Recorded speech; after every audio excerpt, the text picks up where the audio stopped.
Goodness, you gotta love Cheryl Miller. Cheryl Miller tells it like it is. And I just hope that everyone in the WNBA listens to what Cheryl Miller has to say. You don't gotta listen to me. You gotta listen to me. I don't mean crap. But if you're not listening and hearing what Cheryl Miller has to say, then I can't help you. I can't help you. Cheryl Miller was on All the Smoke podcast with Steven Jackson and Matt Barnes. And it was a nice lengthy podcast. And I'm probably going to hit on some other areas, on some other videos. But for this specific video, we're going to talk about her commentary on Caitlin Clark and Angel Reese and what she had to say. So again, don't listen to me, listen to her, and then I'll give my commentary on what she had to say. Welcome back, everyone, to another edition of Rudy's Rant, powered by Come On Now, the podcast. I'm your host, Rudy Rodriguez Showmont. This is Her Game, Her Way women's basketball podcast as well. If you're new to the channel, please drop a comment, like the video, subscribe to the channel. And if you are back again, I appreciate you. Like the video, leave a comment. Let everybody know that you're here. I appreciate everyone who's on this channel, checking it out. Let's talk about it. And let's just skip the formality. Let's just jump in and share this video because this is what it's about. Third game. You spent some time with Caitlin Clark. Best coaching job ever. Best coaching job Best ever. coaching job ever. Being around Caitlin Clark, how was the experience for her? She's such a big star. I mean, the sky's the limit for her. To be around her, just talk about the type of person she is and how much she loves the game. I'm going to be honest because it needs to be said. I can relate to that young lady, and I felt for her. Mm-hmm. I know what it's like to be hated. Mm. I know what it's like to be a Black woman and hated because of my skin. color. Yeah. I can't imagine this young lady, I don't want to use hate, but despised. Mm-hmm. And people just having, she brought some on herself a little bit because she's cocky for a good reason. Mm-hmm. Confident. And I love that about her. But to watch the dynamics and the media, they had their narrative. Mm-hmm. And I was pleased and proud to see the narrative wasn't the truth. Mm. Right. And Angel and her got along so well, and watching them practice and just get it. And Caitlin's like, just fly, and watching her pass. And I didn't know how talented she was and how well she sees the game in a 3D version, thinker. Mm-hmm. Defensively, a lot better than I thought and gave her credit for. So watching her and just spending a little time. And one thing, guys, that I've learned is to step back and let these kids be themselves. Look, I speak when I'm spoken to. Mm-hmm. I'm not sitting up there knocking on anybody's door, offering my advice because I don't know.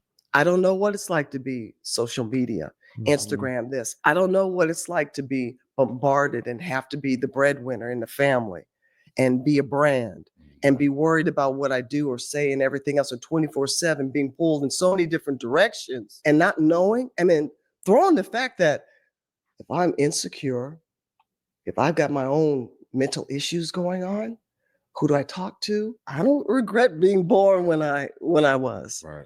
I'm in the right place at the right time. It's just been fascinating to watch these young ladies come up and now take the baton and take it to a different level. She handled it in a graceful way as well. Some of your peers, they will recognize, her game, but they won't recognize her impact.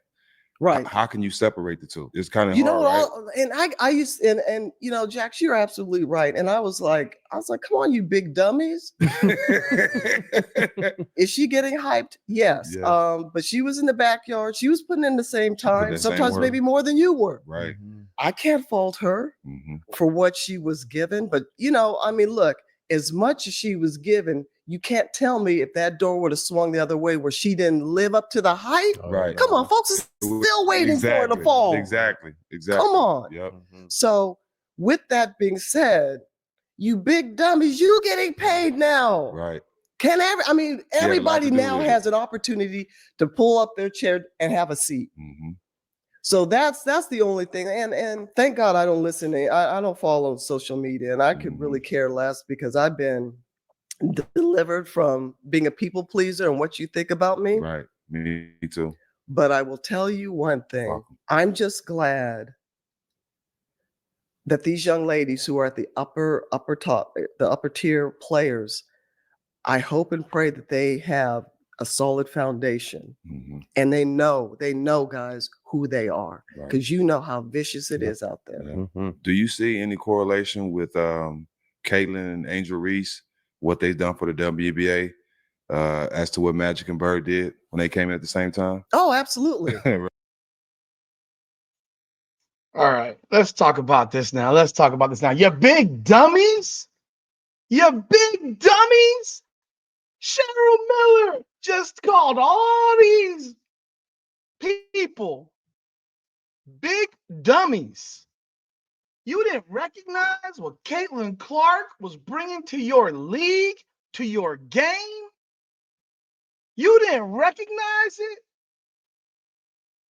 These are topics that I have talked about in depth. In fact, one of them I just talked about recently and got skewered for it, where I said the best teammate for Caitlin Clark might actually be Angel Reese. Man, you must be pissed off right now to hear her say that when she's coaching those two young women in the All-Star game and the chemistry they may have had. But a large portion of this is aimed at people who were talking, dogging out Caitlin Clark before she got into the league. Oh my goodness, the Tarazis, the Asia Wilsons, oh man, Dejanay Carrington, goodness gracious, Brianna Stewart, Cheryl Swoops, the different media members who've been dogging Caitlin Clark, not acknowledging her impact on this damn game. In fact, going the opposite direction to try to diminish and dismiss her impact on this game. You are getting paid. All of them are getting paid. Here's the funny part. She's not just getting the players paid, she's getting media members paid. She's getting podcasts paid. She's getting everybody paid. Every single podcast right now, including this one, is reaping some level of reward because of the impact of Caitlin Clark. I could not have talked about basketball, women's ball 2 years ago. First of all, my podcast only started in January of 2024. Number one, started in 2024, January 2024. We are just a year and 2 months in. And I thank everyone for jumping on board and rolling with us for these last 14 months. There are podcasts that are far older than mine. They couldn't have had anyone watching content in 2021 talking about the WNBA and anyone actually watching it. Are you kidding? She's made all of these podcasts relevant. Whether you like her, you hate her, whatever it is, whether you like Angel Reese, hate Angel Reese, like they have made these podcasts matter. They've gotten everybody. I'm going to give them both credit. They have gotten everybody, helped get everybody paid. But nah, they'd rather take dumps on them. People would rather take a dump on them. And this was largely about Caitlin Clark, what Cheryl Miller's talking about. Because again, if she had not lived up to the expectations, then what? Then she would have been fucking crucified. Steven Jackson even said, I mean, he's a man. He understands. He's not emotional about this. There's too many people that are way too emotional about this type of thing. Rather than we're watching ball, we know what the hell's going on. We know who's good. We know what's what. Cheryl Miller is damn near 60 years old. or 60 years old already. She's up there. She's been around the block. She's seen. She's done it all. She knows. And she just called everybody who was talking junk about Caitlin Clark, "Ya big dummies." She's getting y'all dumbasses paid. And you can't see the forest from the mother effing trees. You'd rather dislike her just because she is who she is. You're jealous of her rather than saying, come on, bring the viewers. I'm going to make more money because you brought the viewers. Do people really think that the NBA would have given $220 million a year, $2.2 billion to the WNBA just 3-4 years ago? 2 years ago? A year ago? Do you think Nneka Ogwumike and Nafisa Collier would be puffing their chests out, opting out of a CBA if it wasn't for the appearance of Caitlin Clark and what she has meant to the league? They're using the numbers that she has helped, largely responsible for building. They're using those numbers to justify a stance and a position.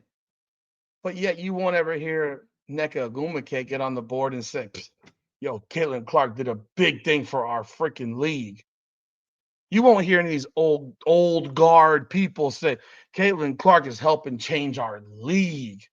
In fact, she's largely responsible for what's changing our league, what's giving us this, what we think is leverage to ask for more, to demand more. 2 years ago, they probably wouldn't even have opted out of the CBA.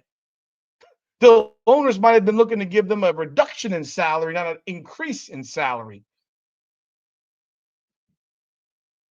Cheryl Miller, bravo. You said it. Yes, a bunch of big dummies. Let me know what your thoughts are. Leave a comment, like the video, subscribe to the channel. Do you disagree with Cheryl Miller now? I mean, you could disagree with me, but she just said what many of us have been saying for a year or close to it for that matter. Leave a comment. Appreciate y'all. Like the channel, like the video, subscribe to the channel. I appreciate y'all. This is Rudy's Rant, Her Game, Her Way, Women's Basketball Podcast. Come on now.